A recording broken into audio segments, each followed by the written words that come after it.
Hello everyone and welcome to the Practical English brand.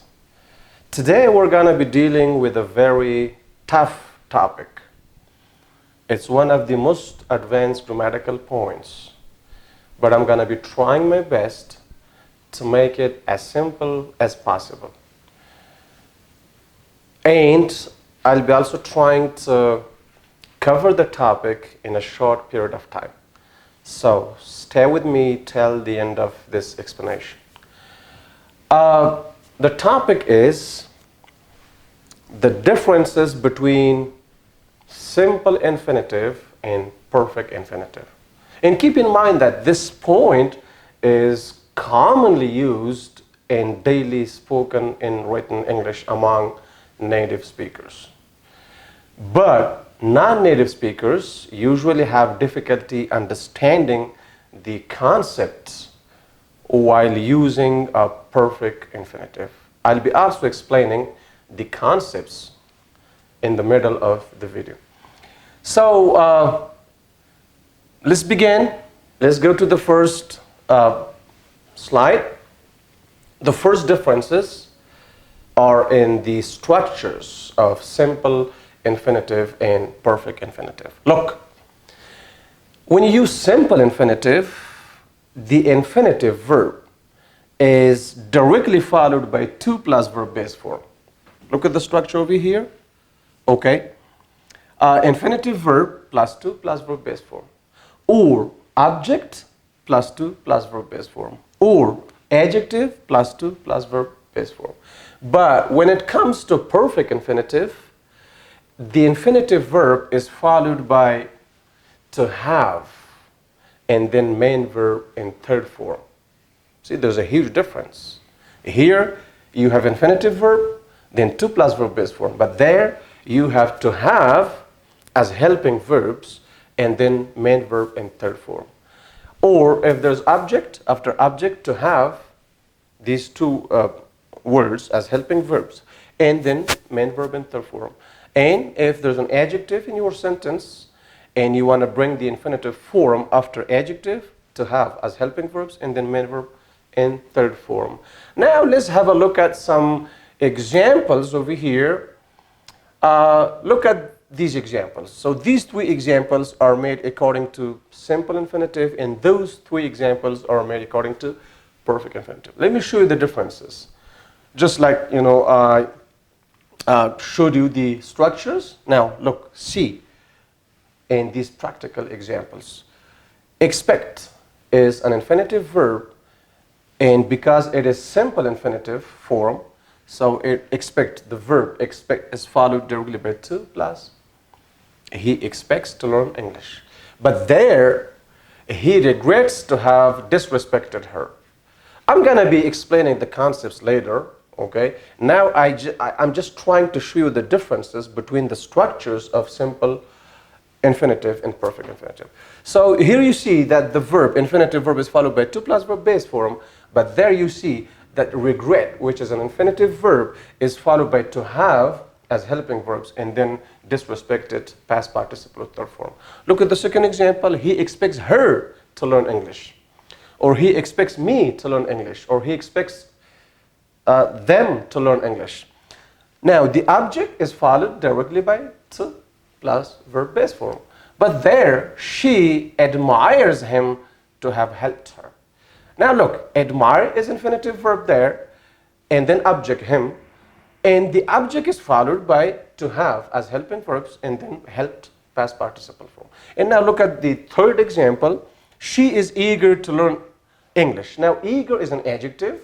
You can bring infinitive after adjectives. But this is the simple form, so eager, adjective, is followed directly by to learn. But there, he is proud to have served his country. Now, proud is an adjective, and since it is perfect, infinitive form, proud, the adjective proud, is followed by to have, and then past participle or of the main verb served, which is served. So he's proud to have served his country. Now we will talk about the differences when it comes to the concept. Okay, and that's the second difference. If it's simple infinitive, keep in mind that the times of both the infinitive verb, which comes before to plus verb base form, and the main verb, which comes after to, are the same. Okay, the times of the infinitive verb and the main verb are the same. Look at the first example. He expects to pass the exam successfully. Okay, now expect is infinitive verb and pass is the main verb, which comes after to. So expects to pass. The times of these both verbs are the same. Whenever he wants to take an exam, he expects to pass it. Okay, so that's the concept. Or look at the second example. He expects his brother to pass the exam successfully. So here, the infinitive to pass comes after the object, his brother, and it's possible you can bring infinitive directly after infinitive verb, or you can bring it after an object. So he expects his brother to pass the exam successfully. So the concept over here is that the times of the infinitive verb expect and pass, which is the main verb in this sentence, are the same times. Whenever his brother takes an exam, he expects him to pass it.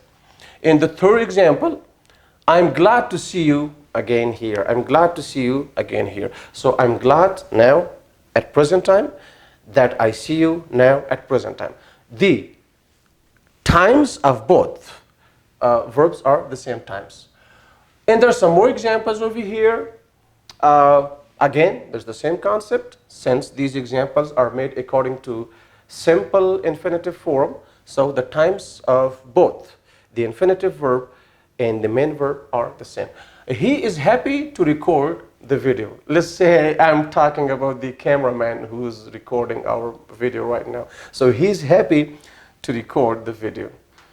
Why? Because, now somehow we have increased, the payment as well, okay? So now he's happy now is to be verb and to record. So now the times of this to be verb is and record are the same times. He's happy now and he records the video now, the same times.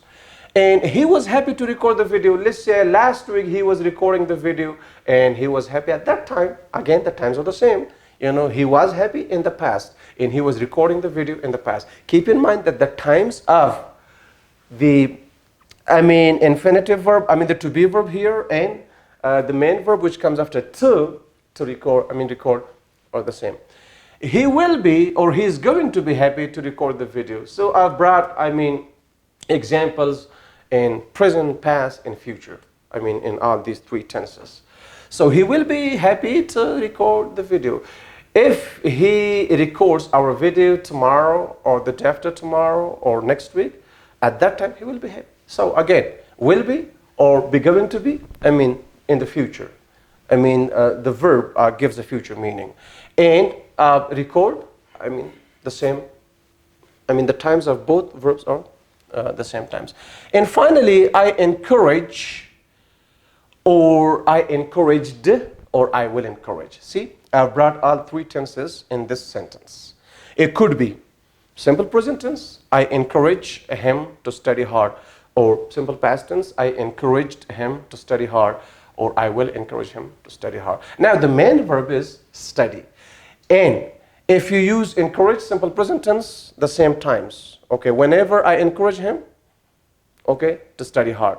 So, the times of both verbs will be the same. If it's simple past tense, I encouraged him to study hard. I encouraged him in the past, to study in the past.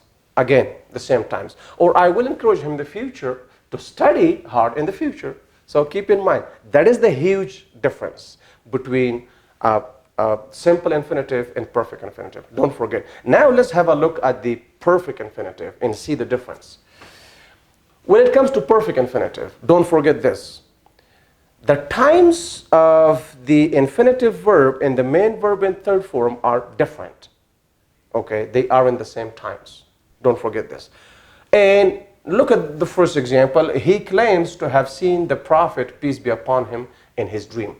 Now, he claims now, at present time, to have seen the prophet peace be upon him, in his dream in the past. So now the times of the infinitive verb claim and seen, main verb, are not the same. Okay, so he claims now that he saw the holy prophet in his dream in the past, last night, the night before last night, for example. That's the concept. Okay, the times are different. And look at the second example. He claimed to have met Osama when he was alive. Okay, now look, he claimed, I mean, the infinitive verb comes in simple past tense. So he claimed in the past that he had met Osama when he was alive, before that. Okay, so again, the times of the infinitive verb claimed and the main verb met are not the same. Okay, so the verb met, gives a kind of earlier, meaning. That happened before, claiming. He claimed in the past that he had seen Osama when he was alive. So don't forget this, the times are different. And we hope to have finished the project by the end of 2021. Sometimes the meaning of the main verb in third form may go to future. That's also possible. We hope now that we will finish the project by 2021. Okay, again, the times are different. So hope, we hope now, at present time, that we will finish the project in the future, so the future time. In simple words, once again, when you use perfect infinitive, the times of the infinitive verb is the one which comes before to plus verb base form or before to have, okay, if it's perfect form. So the times of these two verbs are different. Okay. In other words, we talk about the present remark or the present result of a past action. For example, just to give you one or two more examples without, the slides. For example, you say, I am glad to have done my master's. You say, I'm glad to have done my master's. So you are glad now. This is the present result of that past action. You did your master's in the past. But if you say, I was glad to have done my master's, in that case, you talk about the past result or the past remark of a past action. I hope this concept is clear now. And there are some more examples with to be verbs. Because after to be verb, we can bring an adjective, and after adjectives, we can always bring infinitive. So look at the first example. He's proud to have done his master's. Okay, just the example, I just explained. But he's proud now that he did his master's in the past. That is the concept. If you want to say it in a simple way, these are kind of complicated structures. They are used commonly in daily English, but a lot of non-native speakers can't understand the concept easily. So I hope after this explanation, everything will be clear. Okay, so he's proud now that he did his master's in the past. So that is the concept in this. He's proud to have done his master's. But that is a more formal and kind of professional way to express your idea in one sentence using the perfect infinitive form. In the second example, he was blamed to have broken the TV. So now he was blamed in the past that he had broken the TV earlier than that. Okay, so again, the times are different. The time of the to be verb was and broken are different. Okay, the main verb broken gives a kind of idea that something happened before something else in the past. And finally, she's hopeful to have done her homework before midnight. See, now I told you, sometimes the meaning goes to future time. That's also possible. Like in this example, she is hopeful now at present time to have done her homework before midnight tonight. So now, done, the verb, the main verb gives a future meaning. Okay, again, it shows a kind of present remark of a future action. She's gonna do the action in the future tonight, but the remark exists at present time. She's hopeful now, okay, to have done her homework before midnight. I hope now you know the differences between simple infinitive and perfect infinitive. By the way, German in infinitive could be considered as one of the most advanced grammatical points, and it is. I've already recorded more than 15 videos, and we have a playlist on the channel. You can go, you can find it. I'm gonna share the playlist. I'm gonna add it to the end of, this video. And still, we're gonna be recording 5 to 6 more videos because it's a very important, it's a very, complicated point, and I'm trying my best to make it as easy as possible. Okay, so this much is enough. Have a great time. Bye-bye.